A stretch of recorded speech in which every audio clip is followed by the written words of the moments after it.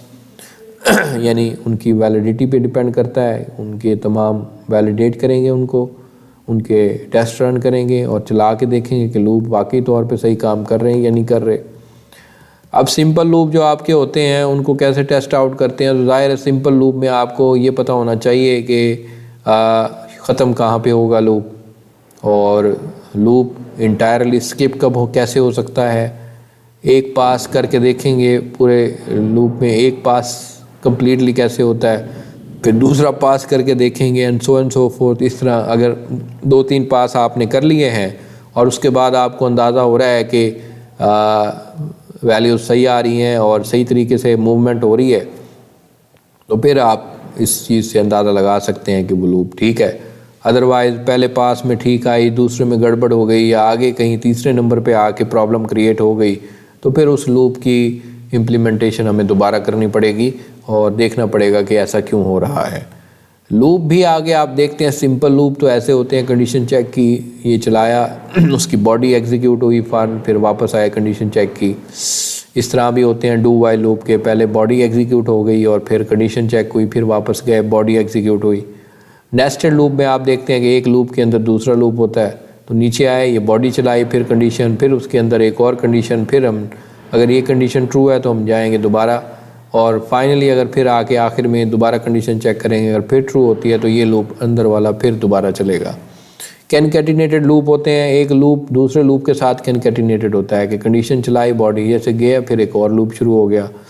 اسی طرح unstructured loop, اس میں کوئی اسٹرکچر فالو نہیں ہو رہا، ہم اپنی مرضی سے بروٹ فورس ٹیکنیک کے ذریعے لوپ لگاتے جا رہے ہیں اور اس سے کمپلیکسٹی بھی بڑھ جائے گی اور ظاہر ہے لیک آف دا انڈرسٹینڈیبلٹی جو ہے وہ بھی اس میں آپ کو نظر آئے گی. اس کے بعد m passes through the loop where the m less than n، اور اس میں n-1 اور n+1 تک پاسز ہو رہے ہیں. اب یہاں پہ جو نیسٹڈ لوپ ہیں ان میں آپ کو پتہ ہے کہ آؤٹر موسٹ لوپ ہوتا ہے، انر موسٹ لوپ ہوتا ہے. تو انر لوپ کو ظاہر ہے آؤٹر کی کنڈیشن ٹرو ہوگی تو انر جو ہے وہ چلے گا کمپلیٹلی، پھر باہر آپ آؤٹر کی کنڈیشن پھر چیک کرنے آئیں گے، پھر انر اتنی دفعہ چلے گا. اگر پہلی دفعہ آؤٹر کی کنڈیشن دوسری دفعہ ٹرو ہو گئی تو انر پھر کمپلیٹلی چلے گا. تو یہ بہت امپورٹنٹ ہوتا ہے. نیسٹڈ لوپ کی جو ٹیسٹنگ ہے وہ بہت زیادہ کمپلیکس ہوتی ہے اور اس چیز کو تھوڑا سا کافی ہمیں اٹینشن پے کرنی پڑے گی اگر ہم سکسیزفلی یہ کرنا چاہتے ہیں. تو if we were extend the test approach for the simple loop to nested loop, the number of possible tests will be grow geometrically as the level nesting increases. آپ کہیں کہ جی صرف 2 لوپ لگے ہوئے ہیں کہ بھئی ایک لوپ کے اندر دوسرا ہے، دوسرے کے اندر تیسرا ہے، اسی طرح کہنے میں تو آسان ہے لیکن جب آپ ٹیسٹ کرنا سٹارٹ کریں گے تو آپ کو آگے جو ٹیسٹ بڑھتے چلے جائیں گے، جیومیٹریکلی بڑھیں گے، بڑی تیزی سے بڑھیں گے. کیونکہ آپ دیکھیں کہ اندر باہر والا لوپ چل رہا ہے، اس کے اندر 10 دفعہ اور لوپ چلے گا، اس کو آپ کمپلیٹلی 10 دفعہ ٹیسٹ کرو گے، پھر اوپر آؤ گے، فرسٹ لوپ کی آئٹریشن سیکنڈ ہوگی، پھر اندر جاؤ گے، پھر وہ 10 دفعہ چلے گا، اور اسی طرح اس کے اندر کوئی اور لوپ جو 20 دفعہ چل رہا ہو تو یہ آئٹریشن بڑھتی چلی جائیں گی. اور یہ جتنا آپ نیسٹنگ بڑھاتے چلے جائیں گے جیومیٹریکل ٹیسٹنگ انکریز ہوتی چلی جائے گی. تو کافی ایک ہیکٹک ٹاسک ہو جاتا ہے. نیچے سٹیپ لکھے ہوئے ہیں، ان کو آپ پڑھ لیں گے. اس کے بعد کینکیٹینیٹڈ لوپ ہوتے ہیں.